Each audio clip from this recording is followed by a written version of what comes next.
Welcome to the SwimSwam podcast. I'm today's host, Coleman Hodges. Joining us today, she is a two-time Olympian, Olympic champion, 14-time World Champion, umpteen-time NCAA champion, and All-American for the University of Georgia. Today, we are talking to Olivia Smoliga. Olivia, you're back. I'm back. Oh, thank you so much.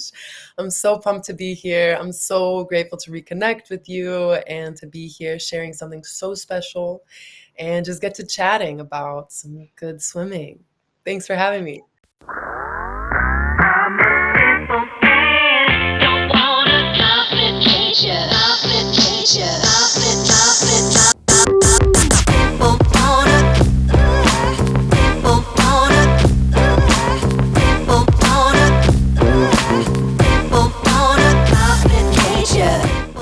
This episode of the SwimSwam podcast is sponsored by Commit Swimming, SwimSwam's exclusive team management software partner. Since 2015, Commit has been providing coaches with swimming's leading workout management software. And now, Commit has team management software too. Commit wants to help you make the switch from Team Unify to a simpler, more powerful solution. Their onboarding and customer service team will walk you through every step of the way. Check them out at commitswimming.com to book your demo today. That's COMMIT swimming.com. We were just chatting a lot off camera. There was like 30 minutes, yeah. We made some magic in there, so I'm like, hold on, let me just hit record. We'll continue the conversation. So as you alluded to, you've got something really cool to share with us, and we're going to talk about that. We're going to catch up with you in terms of your own personal swimming, in terms of just what you've been doing with life, because I think this is a really unique and cool time in specifically your career, where you've accomplished so much. You've aged so gracefully in the sport. You were still at the very top of swimming, but now you're starting to think, what else can I do besides just go off the blocks? And am I still going to be going off the blocks? And we get to talk about all of it, and there's a lot of opportunities, and I'm just so excited for you. But right now, we're going to talk about In-Depth Swim Academy. Tell me what this is, and tell me how this started for you. Yeah, thank you. No, I'm pumped. I'm pumped to get into all this goodness. But I am so excited to present In-Depth Swim Academy. This has been something that's been brewing for the past several months. I've been, after trials, I took some time away and just recuperating, rejuvenating. I traveled a bunch. I went to several weddings. I went to Abby's wedding. I saw all the Cal Bears out there. I've been in connection with so many great people. Is that hostile territory for you? I know it's kind of hostile, but when you're not in season, it's okay. It's crazy. I think after competing for Georgia, Cal was our rivals. They were our rivals. But I had so many girlfriends on that team where I was like, and especially you guys won back-to-back NCAA. It was Cal one year and Georgia the next year, right? It was. So we were kind of a bit cutthroat about it. But then afterwards, we can all just celebrate on the dance floor, and we're all good friends. We're all good friends. So I got to travel a bunch, and I think the way that this academy birthed was, first of all, a culmination of my years in swimming. I'd been talking to my friends for years about how this clinic atmosphere is pretty one note a lot of the time. You kind of go in, you do your clinics, you have a swimmer like myself jump in, demo, do techniques and drills with the swimmers, do a bit of a Q&A, maybe a photo op. And it's a beautiful experience. I've done it. But I wanted to create an experience that was bigger and more detailed, all encompassing, and a bit more in depth. You know what I'm saying? And so, and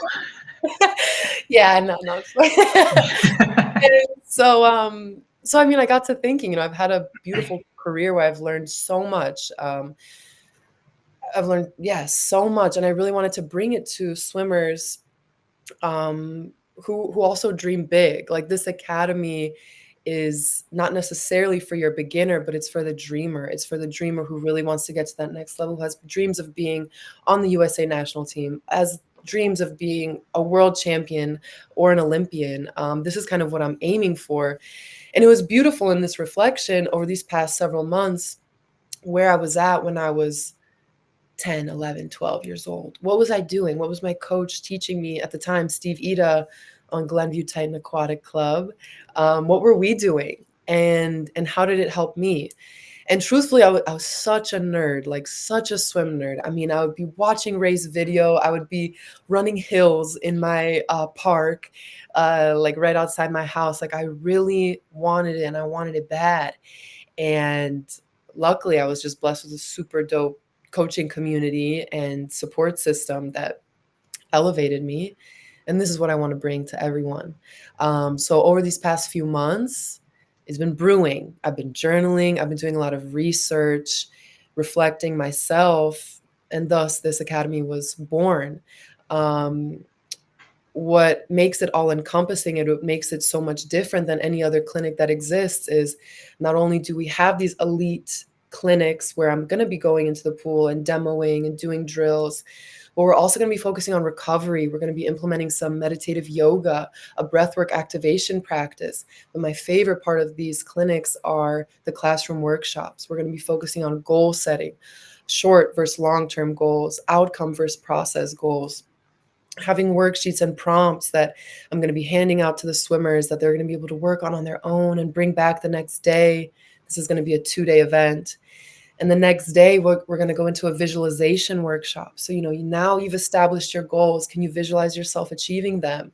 This to me is, when I learned this when I was 12 years old, it changed my whole outlook on swimming. And you've seen it, I'm sure, countless times in interviews from athletes in the past who praise visualizing, praise visualization.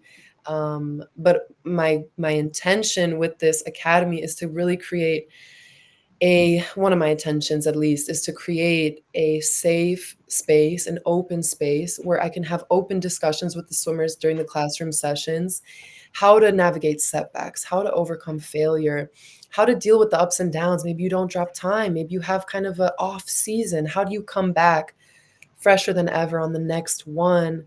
And not only do I have my experience to fall back on with this, but I'm actually going even that extra mile with researching psychological evidence-based research to support these claims, to support the goal setting, to support the visualization, to support the flow state, the letting go, the surrendered state.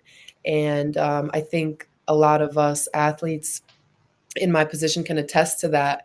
You set these goals and you have to take action. And through taking this action, you're essentially letting go of this outcome, although it's obviously in the background at all times. But this alleviates the pressure. It alleviates the expectation a bit. Obviously, it's always there, like we talked about just a second ago off camera. This pressure and expectation may always be there, but how can you stay centered in the madness of it all and really achieve the things that you want to? So I'm so excited. I'm so excited. Not only this, if I can keep going a little bit, I've partnered with GoSwim, which is an underwater filming app. And I'm so pumped to be working with Glenn Mills, decorated swimmer, and has been working on this app for years. You've got people like Aaron Pearsall and Amanda Beard on that app. I'm going to be uploaded on that app very soon with the drills that we're going to be doing at these academy events.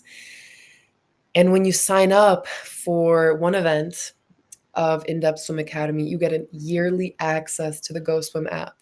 So you get to upload your video, annotate it with your coach for the entire year. And not only that, but you'll be part of your specific group at the event that you attend, where I'll be sending monthly newsletters to you for the entire year. So we get to continue our education together. We get to continue on these themes that we touch on at the events. And I couldn't be prouder and more grateful that I'm able to partner with GoSwim, partnered with Fenice, of course.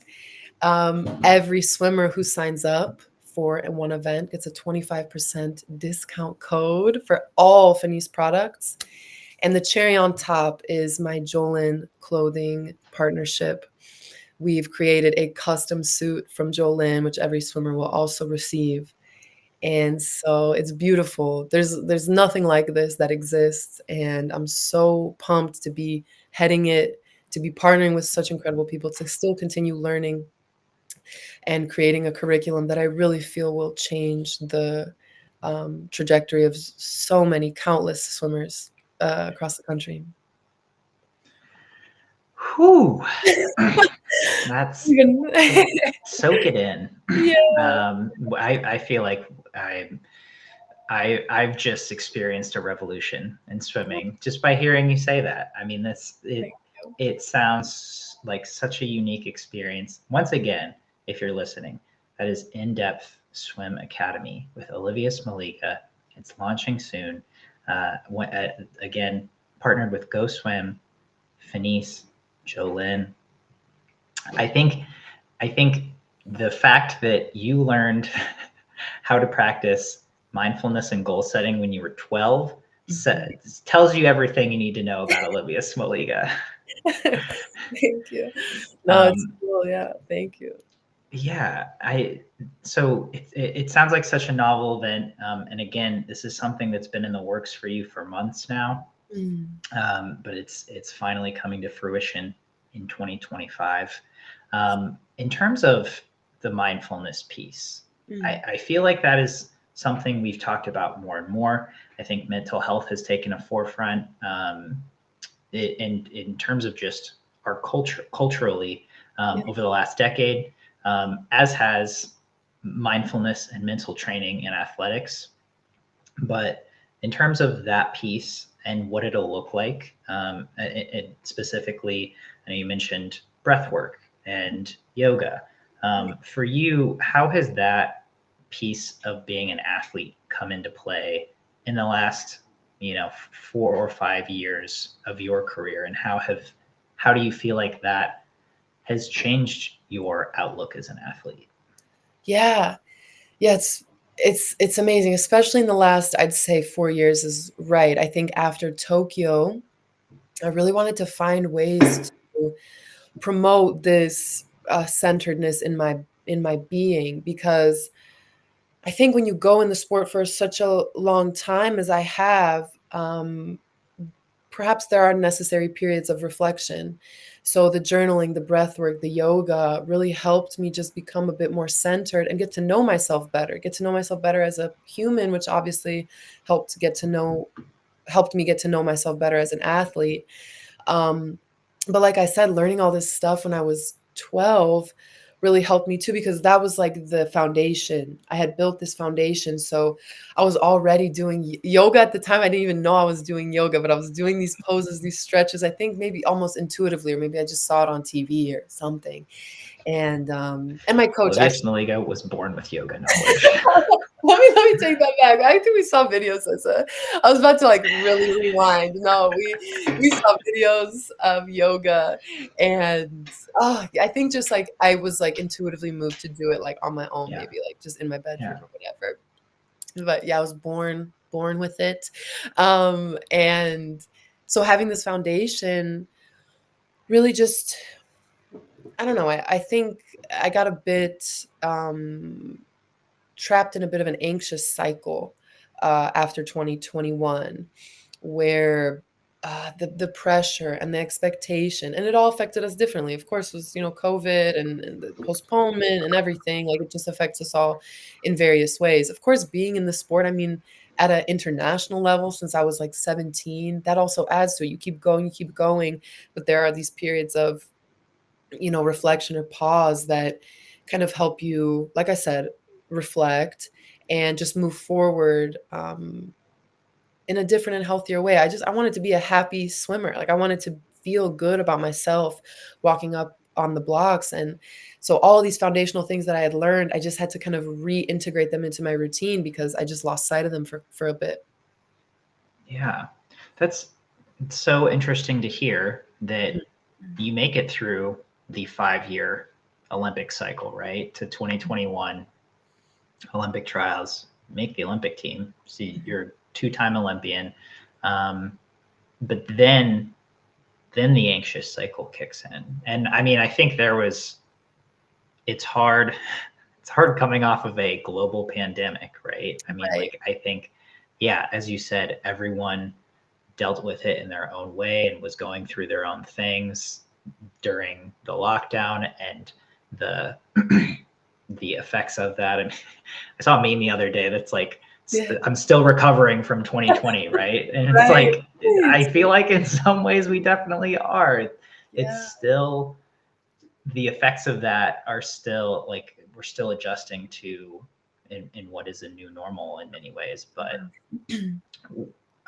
why do you think as you said, that anxious cycle kicked in after you had, reached this goal of making another Olympic team and having success in that way? Yeah, I think if I could rewind it, it was before, it was during trials. I think after I'd missed the 100 back, getting third was kind of like, it really shook me. It was like you kind of go in. I kind of went in with a bit of an expectation, having made it the last go around in the 100 back, and then coming to 2021, missing it, and then having to really regroup in like 3 days for the 100 free, which I'm grateful to have made. So that taught me a lot about like my just being resilient in the moment. And I think like I was implementing breath work even at that time. I was implementing like, okay, all you can do right now is regroup and refocus, and you have the tools. So use them. Remember, like this, just trying to be as calm as possible. One of the most stressful events of a swimmer's life, should they, like, who is at that meet is stressed. It's just stress. It's just stress. But of course, we want to find ways to alleviate that stress. And so these tools that I had, I was like, okay, focus on one thing at a time, one race at a time. You got this. And luckily, I was able to make the team. But then, after 2021, it was like after coming back from Tokyo, that anxiety was still a bit there. It was like, I don't know where I'm going to go. I don't know if I'm going to continue to swim. Like go meaning Georgia or elsewhere. I don't know if I'm going to continue to swim. Do I want to still swim? Am I still happy doing what I'm doing? And just this pressure of like, well, swimming's all that I've done. So are we going to keep going? Like, are we going to keep pushing? If we take time off, will we get out of shape? Like, it was all of these thoughts that are just like, they're quite jarring.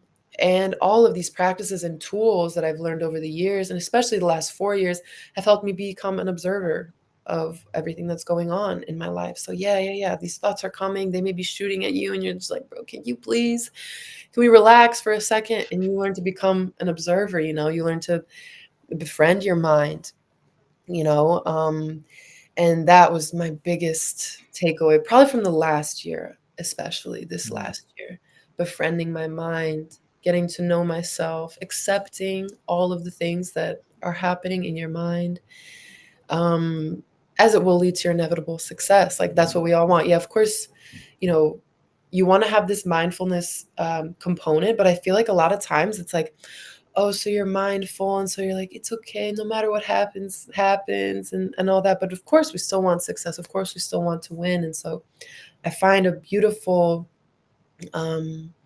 process in marrying the two, the mindfulness with the success that we all want. Yeah, that's I loved how you phrased so much of that. Because this is not always a friendly thing, right? I mean, your mind can it's wild. It's like it's a piece of nature, right? And it's I love the phrase befriending it rather than like controlling it or taming it, because it's like it's going to do its own thing, right? A lot of the time. And also especially in an arena like competitive sport, it's like, okay, I'm accepting all the outcomes, and you have these goals of like really high performance, and then you're like, I'm accepting all the outcomes no matter what comes my way, and then you don't meet the goal, and you're like, well, that wasn't supposed to come my way. I know. I thought I could trick the outcome by saying that I don't care. I thought yeah, it's like I'm gonna let go of this. And it's like have you seen the memes with like when the PlayStation doesn't work, so you pretend like you don't care, like when it's loading so they can like load faster or whatever. Yeah, so it's like that. It's like that doesn't really, like happen. Yeah. Yeah. Yeah. And again, as you mentioned, this year has been one of the biggest learning years for that. How do you feel like I mean, what do you feel like you've learned about, or how have you been able to befriend your mind, especially coming off of a meet like Olympic trials, where it's just so freaking stressful. And like, even, not speaking from experience here, but like, no matter what happens, it's such an intense meet and such an intense experience. How do you feel like how did you react to coming off of that meet and moving into this fall and winter? Yeah, it was tough, like how I was sharing with you earlier. It was tough.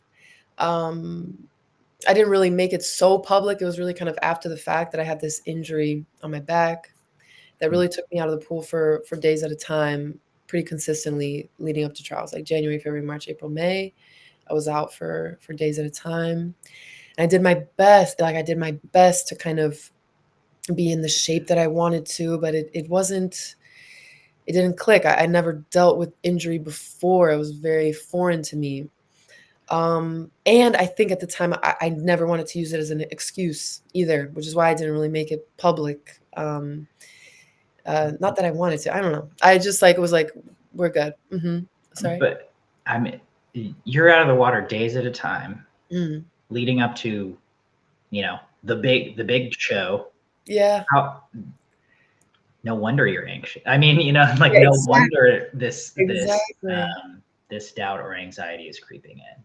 It did. It really did. It was like, I tried to increase my mental game as much as possible because I felt like my physical wasn't there as where I wanted it to be, where it has been in the past. So this was quite the challenge for me, truthfully. So unfortunately or fortunately, I learned the lessons that now can help me, birth what I'm bringing forth. But it was, yeah. After trials, it was a bit tough, coming off of it. And how did I feel after it? I felt quite disappointed, to be honest with you. I felt, as I still feel, that I'm capable of all that I want to be capable of, like all that I dream of. I do believe that. So I was quite disappointed, but I also know that everything has a season. Perhaps this was my season of learning. Perhaps this was a season of lessons or in some way. To have the experience of dealing with injury and how to manage the mental side of that is something I had not ever experienced. So to walk away with how to move forward, it taught me a lot. It taught me a lot about recovery. It taught me a lot about mobility. It taught me a lot about, listening to myself. Like I said, befriending this mind of yours, especially when it's in quite a disarray, especially when it's in an environment or a situation that is so unknown. And there's only so much you can control. So yeah, I think there's a season for everything. And this was just that one that I get to learn from. Because if I would walk away from trials just completely not being able to see the bigger picture of it, I don't think I would that perspective of mine, as it is, I'm sure, in all athletes, to have this perspective, that's what makes you successful. That's what makes you great, to be able to have perspective on these events and to be able to come back from these failures, these disappointments, these setbacks with an increased vigor, maybe with an increased perspective. So I take it all with a grain of salt. I mean, I really just had to take it on the chin. Yeah. And space can help with that perspective, right? And you got to have your season outside of the pool. You took 6 months out did. of the water. What'd you do? I know. I was counting just the other, I'm like, yeah, that was 6 months. Wow, this has never happened to me before. And it wasn't like intentional. Like, I'm gonna hit the 6-month mark. Like, it wasn't like that. It was just like I was sharing, I don't know if on or off camera, about like, I love swimming so much. And so every week or every other week, I'd like just wake up and be like, so do you see yourself jumping in the pool? Like, do you see yourself jumping off the blocks? Like, I'd be envisioning like someone saying, take your mark. Can you see yourself doing it yet? Can you see yourself doing it yet? No, no, no, no, no, no, no, for months. But sometimes a big fat no. And that's okay. And really, just a few weeks ago, of course, as this academy is birthing and as I'm building this structure and this curriculum, I'm like, I really want to jump in right now. Like, I had it this morning. I was like, I'm going. So I went to like Lifetime. And of course, ASU is open or whatever, but I just wanted to go in my own zone and just do my own thing. Like, I'm going to go. I went with Jay. And I just, oh my God, the feeling of jumping in the water, the feeling of like doing those underwaters. And then I was like, all right, I'm going to do 450s descend. Like, let's see how fast I can go here. Like, I was just like, we're just wired. 0 to 100, baby. Let's go. So I was like, wow, okay, this is awesome. I have this energy. I have this new, Wait, okay, cool. I was able how to. fast did you go? It was short course meters. Okay. First of all, Who knows? I think I don't know what I went. I think maybe like I went like a 27 or something on my last one. Mind you, I'd taken 6 months off. I don't know. Maybe don't include that. I don't know if it's fast or not. I really don't remember. 6 months off seems pretty good. I mean, no one knows what short course meters times are anyway. Know I mean, I guess Gretchen went like 22. Oh yeah, in mid. Yeah, so let's. But she doesn't count. Gosh, yeah, and then watching Short Course Worlds during that time too, like during the December time, I was like, yeah, what was it, like 22 world records broken? Yeah, I think I want to jump in the pool now.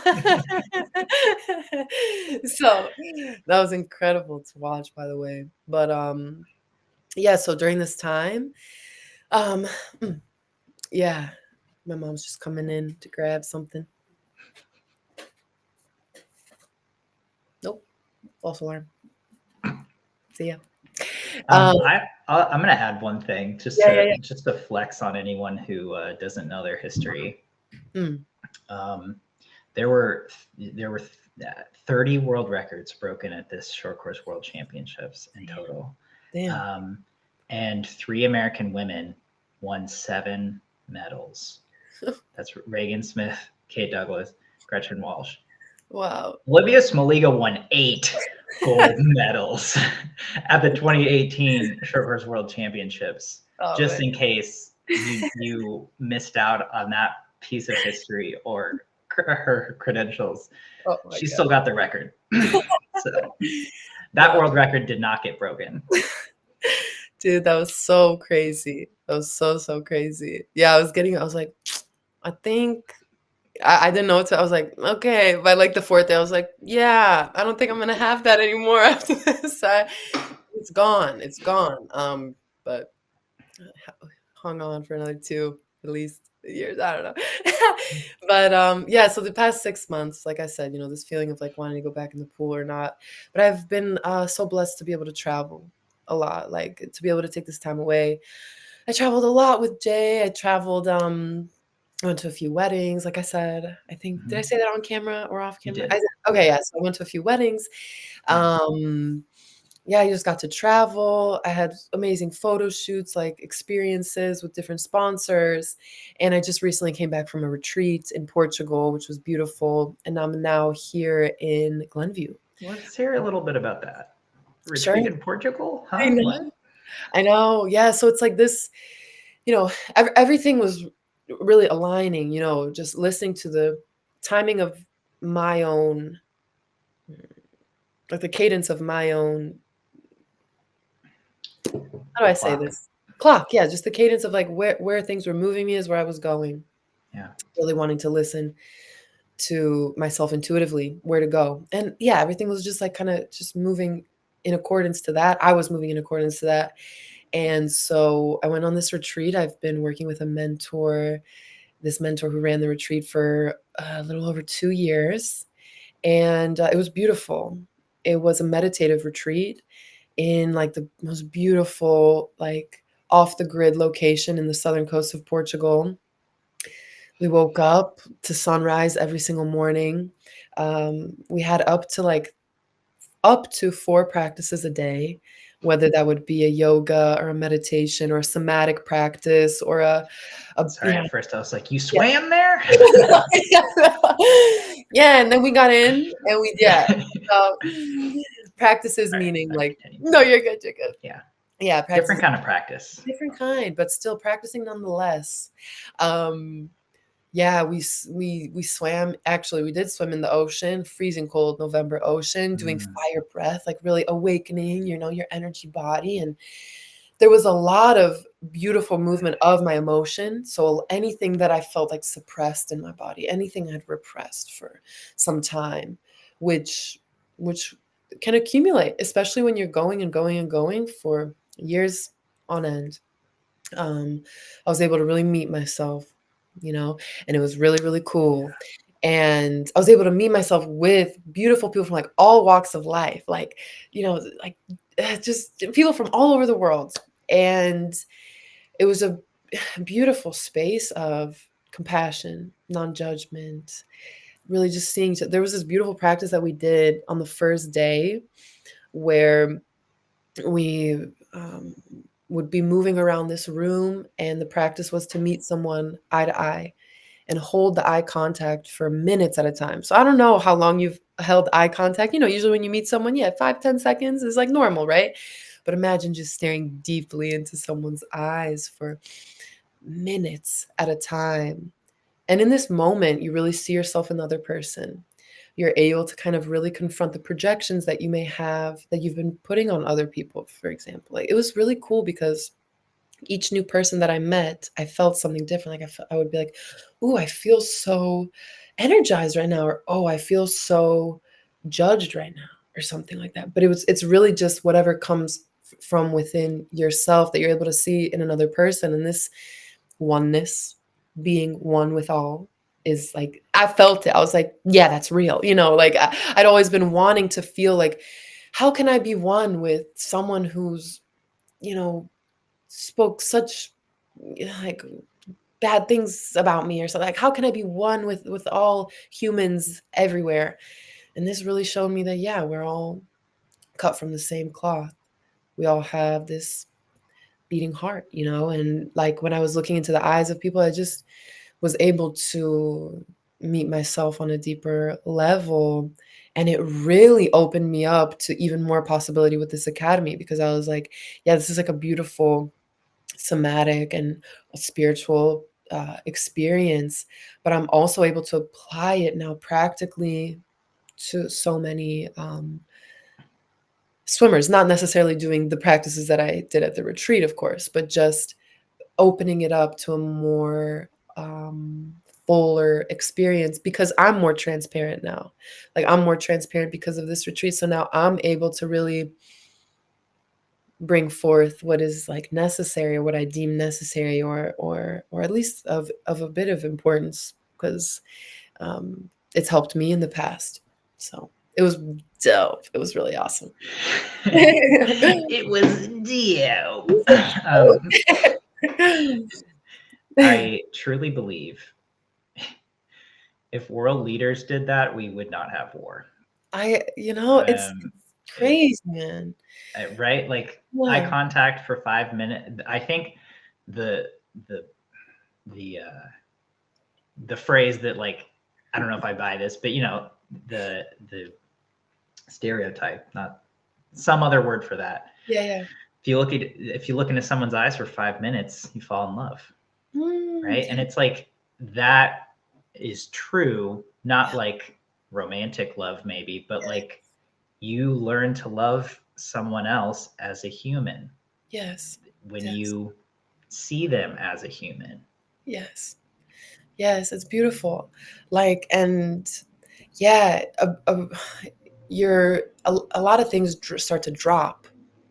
These masks, the hardness, the protective mechanisms we may have Right. adopted over time. The defense. Th- Yeah. this no, don't look at me, or I'm cooler than you, and like all that. And when you look into someone's eyes, you this love, you have a deeper love for yourself. Like, wow, you just see someone for their true essence, the way that they came here, which is pure love, and I just love that. um yeah. Like, yeah, because a lot of the time we like want to point the finger. You did this to me, and you are bad, and you this, and yeah, we have experiences that feel so real. It feels such a like a visceral experience of like someone doing something wrong to you. But once, if we're able to really knock up and buck up to the compassion, I think it will really change. It could change the world for sure. Buck up to compassion. I want Buck up that to bumper compassion, sticker. okay? Okay. Buck up or shut up. Buck up to compassion. I don't think that was like nut up, right? I don't know. Shut up. I love this. Thank you for that little detour. Sorry, I derailed this, but so you got to travel. I was gonna ask like, where's the best place you went? But obviously, Yeah, it's Portugal. It's the and best. so you got to you didn't swim for 6 months, and I was gonna comment on this because I don't like competing whatsoever in terms of swimming. Yeah. Cards, love it. Yeah, right? But swimming, like once I stopped, I'm like, I never have the urge to compete again. But if I don't submerge myself in water for a week, I like get itchy, Yeah. It's like I have to do that. And the fact that you didn't do that for so long is really cool, but also just mind blowing that, and maybe a little revealing, right? Like you said, you've been doing it for so long, and you had been just nose to the grindstone for year after year, and the fact that you were able to like check in and be like, no, not today. I wish more athletes could do that, and maybe they will be able to now once they go to in depth. Oh, yeah, it's I know. Yeah, this time off, I really took a page out of Aaron Pearsall's book, and I was able to talk to him a bit last year. Actually, I would just text him and be like, "Can I call you really quick?" If I was like kind of struggling with something, and he'd be like, "Yeah, for sure." And of course, he takes me on this really beautiful, like just expansive like journey of like how to approach the situation, and it really like just planted seeds for me. And I was so scared to take time away. Not this time around. This time around I was like, I really need it. I need to heal my body. I need to heal my back. Like, I want this time away. But in the past, I'd be so scared to take time off for fear of getting out of shape. But then you look at Aaron Pearsall, who takes like 4-6 months off, took 4-6 months out of time. And when he came back the next year, yeah. And then the next year, I think it was like after 2000, he was like, after the Olympics, I always took 4 months off. And then in 2009, didn't he break the world record, the 200 back world record that's still standing? Yeah. Obviously, maybe this is an exception to the rule. It by no means am I like coming to people and saying, take all the time off that you need. But no, it's more getting to know yourself better. What can I trust myself? Can I trust myself? Can I really build this autonomous nature about myself? And that was what was so cool when I was talking to Aaron. He was saying, he was like, my high school coach, and he's like, I came into college as a world record holder. And I was like, I didn't know that. I guess he was like a teenager when he broke the world record. I'm like, dude, you're a beast. And he's like, but what was so beautiful about my high school coach is that he encouraged my autonomy. He encouraged that I took control over what I wanted to do. And I think that just builds a trust, because a lot of the time, like, I think where this anxiety perhaps came in after 2021 is that I'd been told what to do for years and years and years by people I trusted, by coaches and mentors that I loved. But I think a little bit when you I don't want to get in trouble saying this, but when you rely a bit too much on that, and you don't focus on your own self, you may end up in a bit of a, well, I don't know what to do now because someone's not telling me what to do. But I think building this autonomy is, and I don't know that we'll necessarily go into that like at in-depth at the academy, but it's more about the tools. There's not a lesson on how to take time off. There's not a lesson about how to take time off. No, but it's, I think like what's beautiful, for example, with this goal setting workshop is that when you're setting these goals, you really are able to see where you want to see yourself like in a year or at your championship meet. So let's say you start the season in August. Where do you see yourself? Where do you want to be in July? And what is it going to take for you to get there? And then you're able to create these step-by-step process goals to get to that July championship meet, for example, or that March championship meet. And with this process, you get to be honest and you get to know yourself. What will it take? What do I need to do? Where do I need to give myself a breather? Is it 2 days during Christmas break? Because when you're in the thick of things and when you're fired up and you're ready to go, you don't need to take time off, like you just go because you're fired up. And so in this case, it's very individual. It depends on where you are in your career. I've been competing internationally for 17 years and I just took 6 months off. So it's different, Yeah. So, yeah. Yeah. Let's add that disclaimer for children who might be listening, or for young athletes who might be listening. Yeah. Erin Pearsall took 4 months off after the Olympics. Olivia Smoliga took 6 months off after the Olympic trial. Yeah. Yeah, exactly. But I think it's just about like getting to just know yourself, just thinking about what you want to do, not like what perhaps you think you should do or what's expected of you, but what you want to do, because that will yield the best result every time. Boom. There it is. I mean, I think these are great lessons to learn. And for listeners out there, you can learn them at In-Depth Swim Academy. So let's talk a little bit of specifics. Clinics are going to begin in February of 2025 in Chicago, the Chicago area, and continue throughout 2025. Why Chicago? Because I'm from here, baby. No, it's been so beautiful. It's been beautiful coming back. It's been beautiful connecting with coaches that I've known since I was a teenager. I've been Didn't you get inducted into a Hall of Fame or 5? I did. I know. It was beautiful. Last year, I got inducted into the Illinois Swimming Hall of Fame. And this October, I got inducted into the Chicagoland Sports Hall of Fame. And it was so amazing. So amazing. So I love Chi-Town. I love you. I love Illinois. So this is kind of an ode, I guess, to my hometown in a way that I'm going to start out here. So those were 2 really fun experiences. But yeah, I was starting out here. I grew up in Glenview.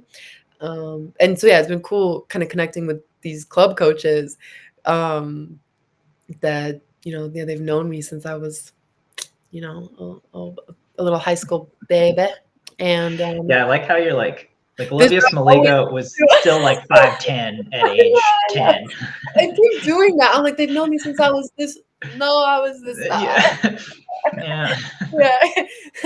But so it's been really nice. So that's like what I'm planning to do.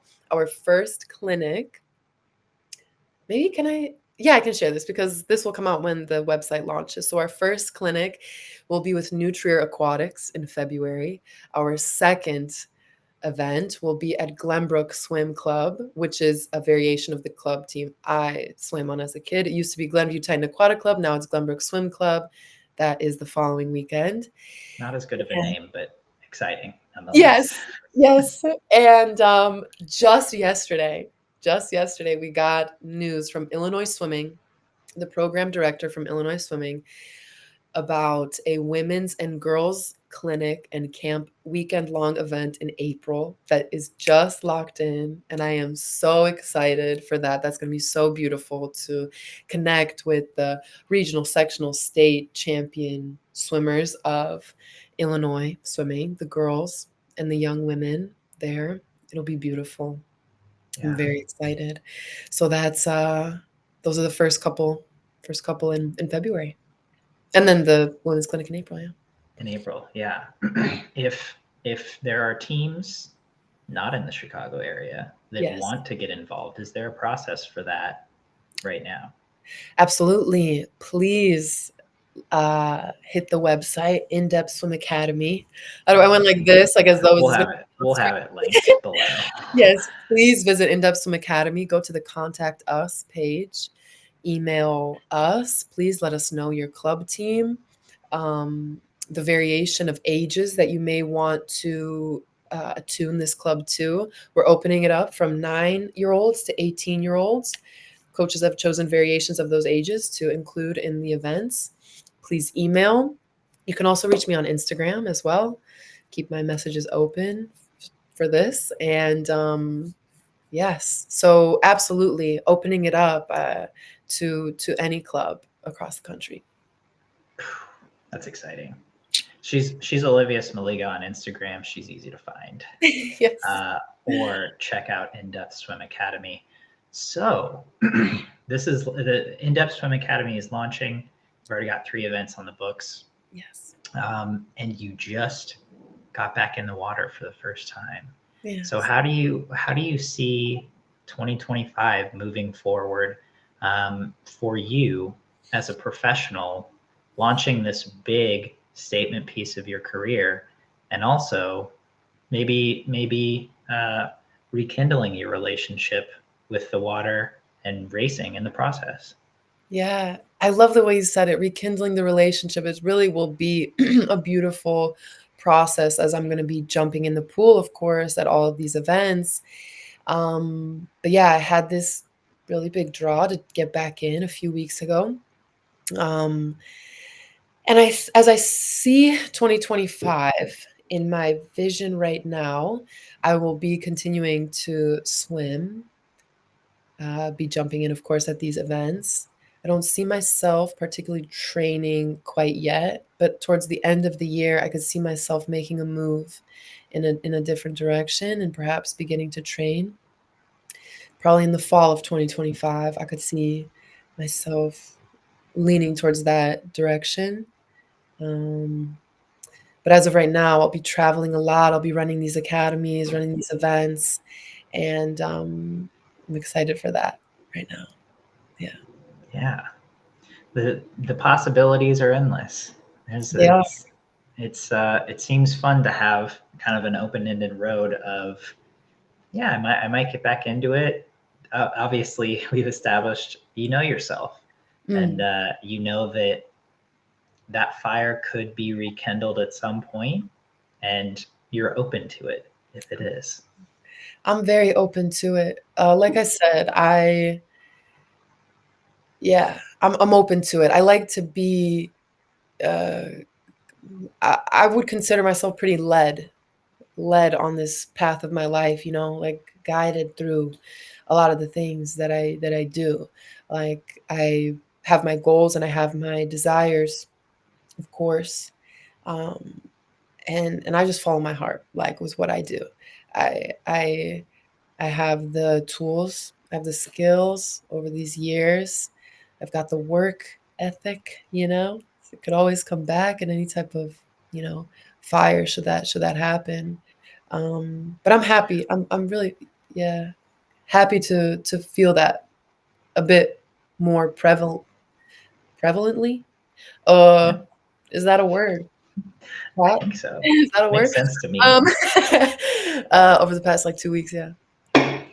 So one last thing I want to highlight is the intention that you shared with me. Should you decide to get back in and train, because you had mentioned that it might look different, in past years or in past quads. your motivation for getting back in and training and racing than it might now.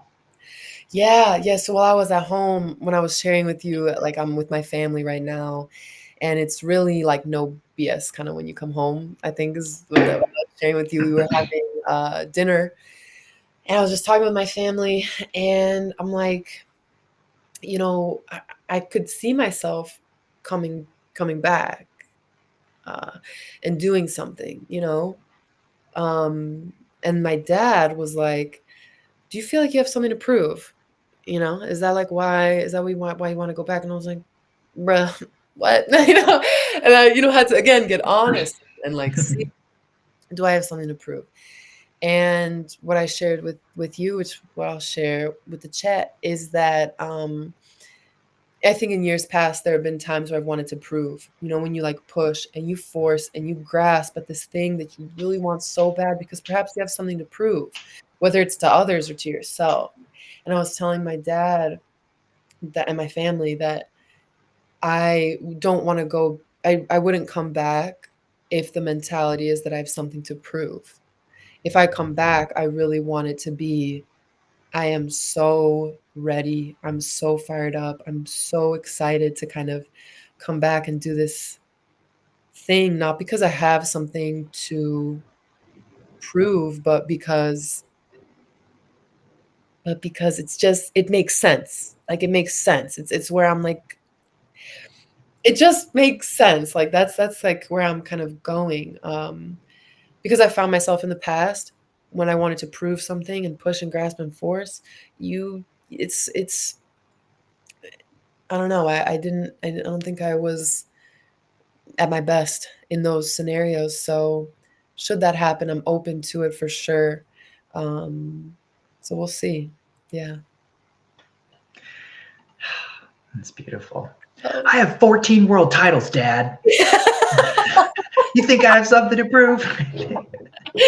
No, I mean, I think he was just checking me. I mean, he just wants me to be happy, and my whole family does too. But it's always, they'll be checking me here when I'm at home. So it's kind of it's anytime you go home, I'm sure y'all all can probably relate. But in a beautiful way, like are you doing this for the right reasons? Like, have you thought about this? And so I get to explore that within myself.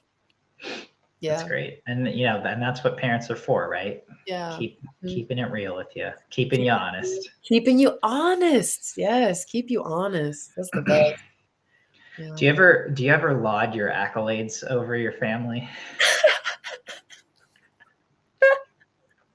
Be honest. Dude, if I'm honest, yeah, I have. Sorry. Oh, I have, and I feel really bad about. I feel bad about it. I think, oh man, I think I have, but like, good for you. Is it though? I have sorry. Yeah, I think there have been times where I've oh yeah. So it was last Christmas. We were doing this hang test on a bar, like on a like a pull-up bar or whatever. And my parents, my brother, they're super into working out and being strong and plyometrics and like whatever. And so my dad was like, "Come on, let's see if you can hold it for 2 minutes. Let's see if you can hold it for 2 minutes." Whatever. I can hold it for 2 minutes. Could they hold it for 2 minutes? Yeah, apparently my dad could. I mean, I haven't seen it in the flesh. Did you see it? Yeah. See it. And I was like, all right. I was like, I can do it. I'm an Olympian. I failed. But then this year we did this thing where I don't know if you've ever gone into like the frog pose in yoga, where you kind of go into this like your hands are placed down and your elbows are bent. You put your knees on your elbows and you hold the pose. And my dad's like, is this a fitness test? It was some sort of thing, I guess, like my parents saw, and like, okay. I was like, I can do it. And I did it, and I held it the longest. But then they brought up this grip strength thing, and I don't want to talk about that. That is where my accolades stop. So, yeah, so it's humbling. It's humbling coming back home sometimes. I feel like I've seen this elsewhere, and it's just like, what is like, what is this really impressive? Does this help you with anything, like, at all? Yeah. Like if you can do 50 pull-ups, like, great. Yeah, that's impressive. Like, yeah. Grip strength, really? I don't. No. Yeah. Yeah. I don't know about that. Thank you. I think. Thank you for also thinking it's pointless and worthless to even have that skill and to have any type of grip strength. I agree. That's dumb. Yeah. I just feel like family is the perfect environment to do that. Like if I was a 2-time Olympian, my parents would never forget it. Like, and Jay was here too. And Jay was here too, and so like we're like, yeah, for sure. Like, give us the thing. Like, so we went low. Like, I don't want to film Jay on here, but you know, like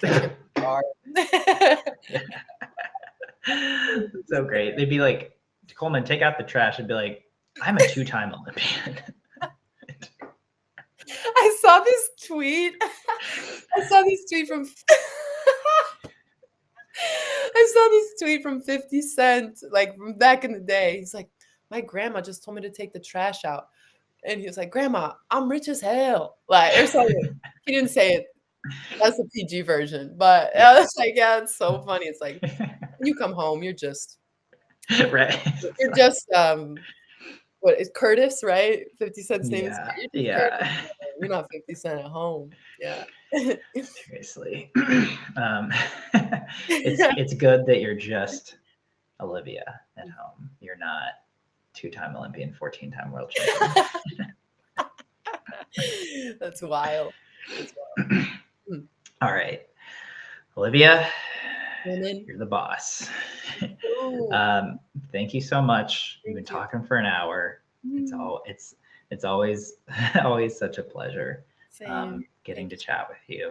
And it is so exciting to see this new iteration of Olivia Smoliga moving forward via In-Depth Swim Academy. Once again, if you want to check it out, go check out In-Depth Swim Academy. The website's live. Go check out Olivia Smoliga's Instagram if you want to DM her to be like, I need this now. Yes. Thank you so much. Thank you. I'm so excited. Yeah, y'all check out In-Depth Swim Academy. Please let me know how you like it. I'm so excited to see your faces all year and to get into the goods of what it means to be an elite swimmer.